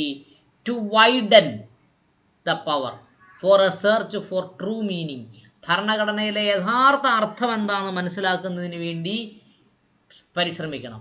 പർപ്പോർട്ട് and ambit of provisions under the consideration, അവിടെ എന്തൊക്കെ പറഞ്ഞേ? എന്തിനു വേണ്ടിയാണ്? Ambit of provision under consideration, നമ്മൾ പരിഗണിക്കുന്ന ഭരണഘടനയിലെ പ്രൊവിഷൻ എന്താണോ അതിൻ്റെ ശരിയായ അർത്ഥം മനസ്സിലാക്കി നമ്മൾ എന്ത് ചെയ്യണം? വ്യാഖ്യാനിക്കണം. No provision and indeed no word or expression of the constitution exist isolation. അത് മുമ്പേ പറഞ്ഞ പോലെ പറയുന്നു, ഒരു പ്രൊവിഷനോ ഒരു വാക്കോ ഒരു ഭാഗമോ മാറി നിൽക്കുന്നതല്ല, ഐസൊലേറ്റ് ചെയ്യുന്നതല്ല, ഒറ്റയ്ക്ക് മാറി നിൽക്കാൻ പറ്റില്ല. They are necessary related to transforming. അതെന്ത് ചെയ്യും? ട്രാൻസ്ഫോർമേഷൻ നടന്നുകൊണ്ടേയിരിക്കും, മാറ്റപ്പെട്ടുകൊണ്ടേയിരിക്കും. And in turn being transformed by other provision words phrase in the constitution.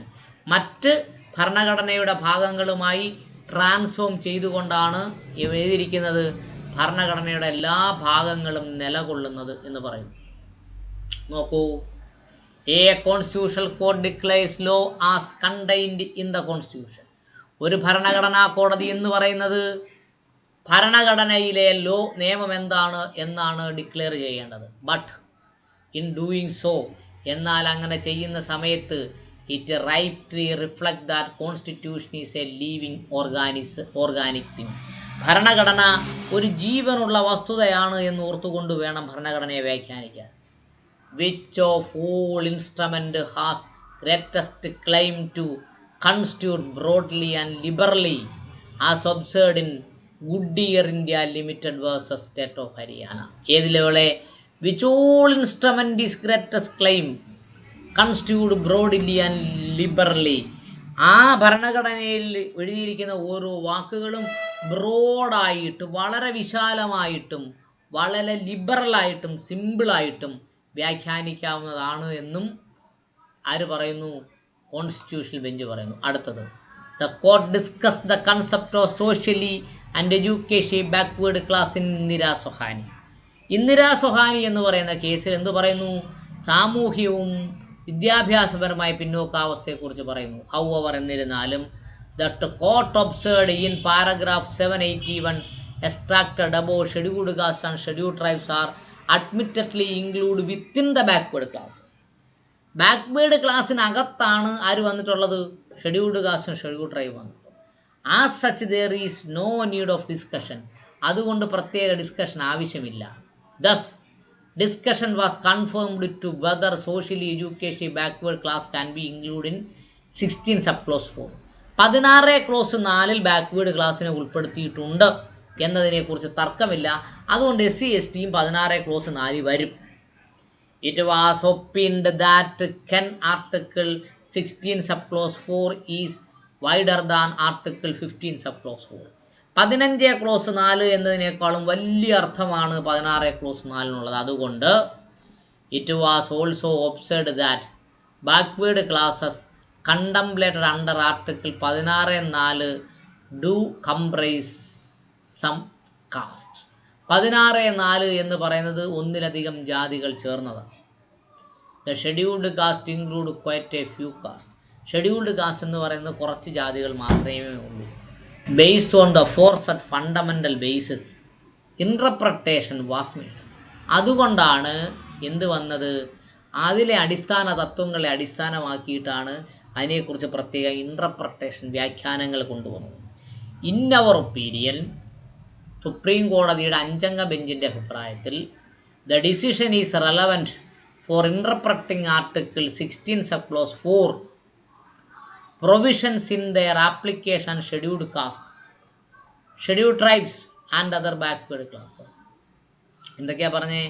In our opinion, നമ്മുടെ അഭിപ്രായത്തിൽ, the decision is relevant in interpreting article 16 sub clause 4. 16 sub clause 4നെ നിർവചിക്കുന്നതിന് വേണ്ടി ഒരു പ്രത്യേക ഡിസിഷൻ ആവശ്യമാണ്. The provisions in their application of scheduled caste and scheduled tribe. ഇപ്പോൾ 16 clause 4 പട്ടികജാതിക്കാരും വർഗ്ഗക്കാരും പെടുമോ എന്നതിനെക്കുറിച്ച് വ്യാഖ്യാനിക്കണമെങ്കിൽ പ്രത്യേകമായ ഡിസിഷൻ ആവശ്യമാണ്.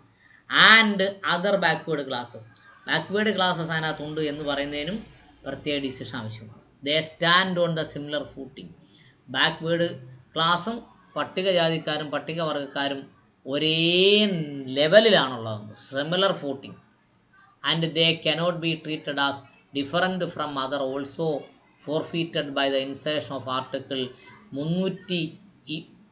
342A.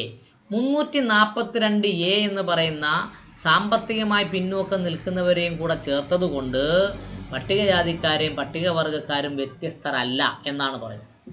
Which is pari materia to 341, 342.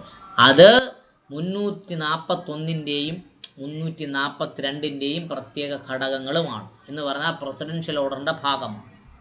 Considering the definition of article 366(24) 366(24) എന്ന് പറയുന്ന ഡെഫിനിഷനകത്തുപെട്ടതും 26C and classification of backward class can be done. 26C പ്രകാരവും classification നടത്താം. The scheduled caste and scheduled tribe admittedly are backward. Scheduled കാസ്റ്റും scheduled ട്രൈബും എന്താണ്? Admittedly backward ആണെന്ന് സമ്മതിക്കുന്ന കാര്യമാണ്. And the same yardstick would apply to all. അതുകൊണ്ട് അതിന് എല്ലാവർക്കും ഒരേ മെഷറിംഗ് സ്കെയിലും മതി. In Indira Sawhney it was held that it is permissible to make sub classification. Indira Sawhney കേസിൻ്റെ അടിസ്ഥാനത്തിൽ പറയുന്നു അതിനെ സബ് ക്ലാസിഫിക്കേഷൻ ആവശ്യമാണ് within socially educationally backward classes and that discussion would be applicable. അതുപോലെ creamy layer concept Indira Sawhney കേസിൽ കൊണ്ടുവന്നതുപോലെ പട്ടികജാതിക്കാർക്കും പട്ടികവർഗക്കാർക്കും ആർട്ടിക്കിൾ 16(4) പ്രകാരവും സാമ്പത്തികമായ പിന്നോക്കാവസ്ഥയെ വെച്ചുകൊണ്ട് എന്ത് കൊണ്ടുവരാം? ക്രീമി ലെയർ കൊണ്ടുവരാം എന്നാണ് ഇവിടെ പറയുന്നത്. 69ാമത്തെ പേജ് വരെ നമ്മൾ ഡിസ്കസ് ചെയ്ത് കഴിഞ്ഞു. അടുത്ത ദിവസം അടുത്ത ഭാഗം നമുക്ക് ഡിസ്കസ് ചെയ്യാവുന്നതാണ്. തൽക്കാലം ഇപ്പോൾ നമ്മൾ ഈ ചർച്ച അടുത്ത് സംസാരിക്കാം. ഇനി നാളത്തെ ദിവസം കൊണ്ട് തീരും. ഇപ്പോൾ 69 ആയല്ലോ, ആകെ 78 പേജല്ലേ ഉള്ളൂ.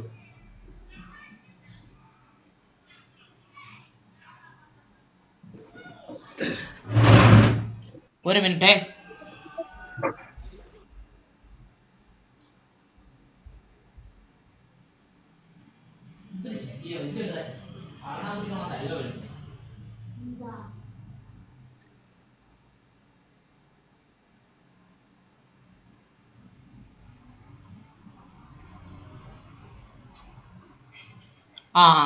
പറഞ്ഞോളൂ.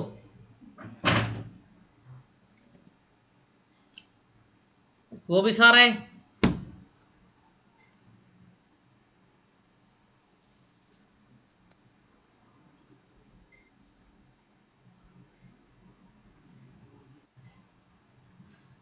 ഗോപി സാർ പോയോ? നാരായണ സാറിന് എന്തെങ്കിലും പറയാനുണ്ടേ പറ. നമ്മുടെ ഈ 366/24 അതിൽ വെച്ചിട്ട് sub classification amongst SC and ST is possible എന്നാണ് നിയമത്തിൽ പറയുന്നത്. പക്ഷേ ഇന്ദിരാസാനി കേസിലൊക്കെ നമ്മൾ അതിൽ പറയുന്നുണ്ട് ഫിനാൻഷ്യൽ ഇക്കണോമിക്കലി ആൻഡ് എഡ്യൂക്കേഷനലി ആണെന്ന് പറയുന്നുണ്ടെങ്കിലും എനിക്ക് 366 അങ്ങനല്ല സാർ. 364, 24, 25 ഡെഫിനിഷനാണ് പറയുന്നത്. SC ST ഡെഫിനിഷനെ കുറിച്ചാണ് പറയുന്നത്. സബ് ക്ലാസിഫിക്കേഷൻ അവിടെ പറയുന്നില്ല.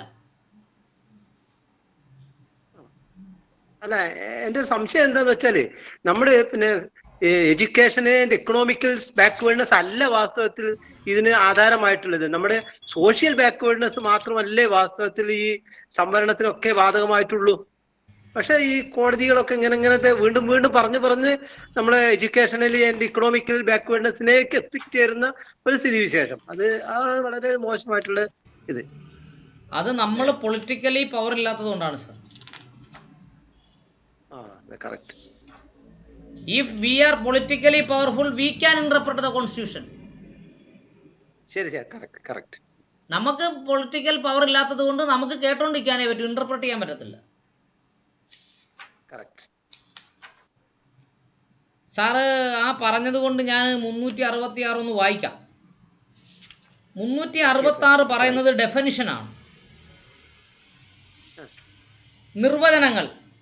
ഭരണഘടനയിലെ സന്ദർഭം മറ്റു വിധത്തിൽ ആവശ്യപ്പെടാത്ത പക്ഷം താഴെ പറയുന്നതിൻ്റെ നിർവചനങ്ങളാണ്. SC ST കുറിച്ചുള്ള നിർവചനമാണ് ഈ 366, 24 പറയുന്ന SC കുറിച്ചും 25 പറയുന്നത് ST കുറിച്ചുമാണ്. അവിടെ ഡെഫിനിഷനാണ് കേട്ടോ. അവിടെ തരംതിരിക്കലൊന്നുമില്ല, ഒൺലി ഡെഫിനിഷൻ. ഓക്കെ. ഇനി പറയാനുണ്ടെങ്കിൽ പറഞ്ഞോളൂ, കേൾക്കാം. വിജയ സാറേ, ഇതിനത്രയും എനിക്ക് പറയാനുള്ളൂ. കാരണം ഇപ്പൊ കോടതി വിധിയിൽ അവർ ഇന്റർപ്രറ്റ് ചെയ്യുന്നതിൽ നമുക്ക് ഒന്നും തന്നെ പറയാനില്ല. കാരണം ഓരോ കോടതിയും ഓരോ ഇന്ദിരാസാനി കേസിലാണെങ്കിൽ അങ്ങനെ എല്ലാത്തിലും തന്നെ തിരിച്ചും മറിച്ചും പറഞ്ഞ അവർ എങ്ങനെയെങ്കിലും നമ്മുടെ ആ സംവരണത്തിന് ഒരു ഒരു തലത്തിലേക്ക് എത്തിക്കാനാണ് അവർ നോക്കുന്നത്. അതല്ലാതെ നമുക്ക് സംവരണം തരണമെന്നോ അല്ലെ നമ്മളെ രക്ഷിക്കണമെന്നോ നമ്മുടെ സോഷ്യൽ ബാക്ക്വേർഡ്നെസ് ഒന്നും അവര് പരിഗണിക്കുന്നില്ലല്ലോ. അതാണ് കോടതിയുടെ ഒരു കളിയാണ് അതൊക്കെ. അതാണ് പറഞ്ഞത്. അധികാരമുള്ളവെങ്കിൽ മാത്രമേ ഭരണഘടനയെ വ്യാഖ്യാനിക്കാൻ പറ്റൂ. അധികാരമില്ലാത്തവർക്ക് ഭരണഘടനയെ വ്യാഖ്യാനിക്കാൻ പറ്റത്തില്ല. എത്രയും പെട്ടെന്ന് അധികാരികളായാൽ വ്യാഖ്യാനിക്കാം, അല്ലെങ്കിൽ അവരുടെ വ്യാഖ്യാനം നമുക്ക് കേട്ടിരിക്കാം. യെസ്, പ്രക്ഷോഭ് വല്ലതും പറയുന്നു? അതന്നെ സാറേ, സാറ് പറഞ്ഞത് എനിക്ക് പറയാനുള്ളൂ. എങ്ങനെയെങ്കിലും അധികാരത്തിൽ കയറണം. യെസ്. ബാബു സാറേ പോയാ? രാഘവേട്ടോ നമസ്കാരം. നമസ്കാരം. പറ. ഞാൻ ലേറ്റായിട്ടാണ് കിട്ടിയത്, സൈറ്റ് കിട്ടിയത്. അതുകൊണ്ട് കൂടുതലായിട്ട് ആദ്യമൊന്നും ഞാൻ കേട്ടില്ല. അതുകൊണ്ടൊന്നും പ്രത്യേകിച്ച് അഭിപ്രായങ്ങളൊന്നും ഇല്ല സാറേ. Yes yes yes. ഗോപി സാറേ പോയാ? ബാബുച്ചേട്ടൻ മൈക്ക് ഓൺ ആക്കുന്നില്ലല്ലോ.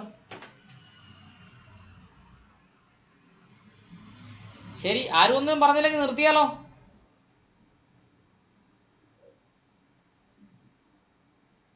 ആരും ഒന്നും പറയുന്നില്ലെങ്കിൽ നിർത്തിയാലോ എന്ന്. അടുത്ത തവണയും കൂടെ ക്ലാസ് ഉണ്ടാവില്ല സാർ? അടുത്ത തവണയും കൂടെ ക്ലാസ് നാളെ 8-ാം തീയതി, നാളെ 8 മണിക്ക്. നാളെ കൂടെ ആകുമ്പോൾ ഇത് തീരുമെന്ന് തോന്നുന്നു. സാറേ ഏതായാലും ഇതിനു വേണ്ടി വളരെ സ്ട്രെയിൻ എടുത്തിട്ട് ഇത് നടത്തുന്നത് വളരെ ഉപകാരപ്രദമാണ് കേട്ടോ. വളരെ ഞാൻ എല്ലാ ക്ലാസ്സും കേൾക്കാറുണ്ട്. ഞാൻ ഇത് ഓൺലൈനിൽ വരാറില്ലെങ്കിലും എല്ലാ ക്ലാസ്സും ഞാൻ വീണ്ടും വായിച്ച് കേൾക്കാറുണ്ട് കേട്ടോ. ഞാൻ ഇന്നാണ് ആദ്യമായിട്ട് ഓൺലൈനിൽ. ആരെങ്കിലും ഒക്കെ ഇതിനൊക്കെ ഇറങ്ങി നടന്നാലേ കാര്യം നടക്കൂ. ആരെങ്കിലും വേണ്ടേ? മെഴുകുതിരി അങ്ങനല്ലേ? മെഴുകുതിരി കത്തുന്നതോടൊപ്പം അത് ഉരുകി തീരുകയും കൂടിയേ ചെയ്യുന്നു, അല്ലേ? എല്ലാം അങ്ങനെ പ്രത്യേകിച്ച് നമ്മുടെ കേസിൽ, SC/ST കേസിൽ, പ്രത്യേകിച്ച് നമ്മുടെ കേസിൽ ആരെങ്കിലും ഇത് ചെയ്തേ പറ്റൂ. കാരണം എല്ലാവരും പിന്നെ പിറകോട്ട് വലിക്കുന്ന ഇതാണ്. ഇപ്പൊ വിദ്യാഭ്യാസമുള്ളവരും എഡ്യൂക്കേഷൻ ഉള്ളവരും ഒക്കെ തന്നെ അവരൊക്കെ ഈ സംഘടനയും സമുദായവും സംഘടനയും ഒക്കെ ആയിട്ട് പ്രവർത്തിക്കാൻ മുന്നോട്ട് വരാതെ ബാക്കിലേക്ക് പോവുക. അവരവരുടെ കുടുംബം, അവരുടെ പ്രാരബ്ധം ഒക്കെ ആയിട്ട് ആണ് പിന്നോട്ട് വലിക്കുന്ന ഒരു അതാണ്. അതിൽ സാറിനെ പോലെ കുറച്ച് ആൾക്കാർ മുന്നോട്ട് വന്നത് വളരെ അഭിമാനകരം തന്നെ. അല്ലാതെ സാറിന് വേറൊരു കാര്യം കൂടെ ഉണ്ട്. പ്രത്യേകിച്ച് ഈ പിന്നോട്ട് പോകുന്നവരാരാന്നറിയാമോ? സംവരണത്തിന്റെ ആനുകൂല്യം പറ്റി ഏറ്റവും ഉയർന്ന ശമ്പളം കിട്ടുന്നവരാണ് ആദ്യം പിന്നോട്ട് പോകുന്നത്. ശമ്പളവും ഗ്രേഡും കുറയുന്നതനുസരിച്ച് അവർ പ്രവൃത്തിയിലോട്ട് വരും. സംവരണത്തിൽ സർക്കാർ ഉദ്യോഗം കിട്ടാത്തവരായിരിക്കും സംഘടനയും കൊണ്ട് നടക്കുന്നവർ. മനസ്സിലായോ? അപ്പോൾ if they are become dignified and more social status vested from the reservation, they will go back from the society. അവിടെയാണ് പ്രശ്നം. എന്നിട്ട് അവർക്ക് പിന്നെ ഒരൊറ്റ ലക്ഷ്യമുള്ളൂ, എൻ്റെ മക്കൾക്ക് സംവരണത്തിൽ ഒരു ജോലി കിട്ടുക. അങ്ങനെ നോക്കുമ്പോൾ നമ്മൾ ചിലപ്പോൾ ആലോചിച്ചു പോവും, ഈ സാമ്പത്തിക സംവരണം വന്നിരുന്നെങ്കിൽ കൊള്ളാമായിരുന്നു, ഇല്ലേ? പക്ഷെ അതിന് വേറെ എഫക്റ്റ് ഉണ്ട് സാറേ. ഇതും മണ്ഡൽ കമ്മീഷൻ റിപ്പോർട്ടും കൂടെ കൂട്ടി വായിക്കുമ്പോഴാണ് അപകടം മനസ്സിലാവുന്നത്. ജനസംഖ്യ ആനുപാതികമായി ഭൂമി ലഭിച്ചിട്ടില്ലാത്ത ഒരു സമുദായത്തിന് അവർ സമ്പന്നരാണെന്ന് പറയുമ്പോൾ അതിൻ്റെ അർത്ഥം എന്താ? ജനസംഖ്യ ആനുപാതികമായി വ്യവസായവും കച്ചവടവും പിന്നെ ഇവിടെ നഗര സ്വത്തിൽ പങ്കാളിത്തവും ഇല്ലാത്ത ഒരു വിഭാഗം എങ്ങനെയാ മുന്നോക്കമാണെന്ന് പറയുന്നത്? സാറേ, മുനിസിപ്പാലിറ്റിയിലും കോർപ്പറേഷനിലും നമുക്കൊക്കെ എത്ര സെന്റ് ഭൂമിയുണ്ട്? അപ്പോഴാണല്ലോ നഗരസ്വത്തിൻ്റെ പങ്കാളിത്തം ഉണ്ടാവുന്നത്. അതെ അതെ. ഈ നഗരസ്വത്തിന്റെ പുറത്ത് നിൽക്കുന്നവരാണ് മുന്നോക്കക്കാരെന്നവർ പറയുന്നത്. സാറ് ലിസ്റ്റ് എടുത്ത് നോക്ക്, മുനിസിപ്പാലിറ്റിയിൽ എത്ര പേർക്ക് 10 സെന്റ് ഉണ്ടെന്ന് നോക്കും. വളരെ വളരെ വളരെ കുറച്ച് പേർക്കേ ഉണ്ടാവുള്ളൂ. IAS പരീക്ഷയിൽ നിന്ന് IAS നിന്ന് റിട്ടയർ ചെയ്തവർക്ക് പോലും മുനിസിപ്പാലിറ്റിയിൽ ഭൂമിയില്ല സാർ. അവിടെയാ കളി.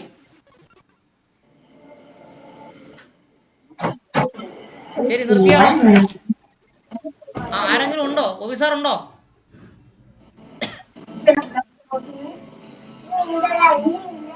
നിർത്താം. ഓക്കെ സാറേ. ഇപ്പൊ നാളെ 8 മണിക്ക്. Okay okay. Okay, thank you. ജയ് ഭീം. ജയ് ഭീം.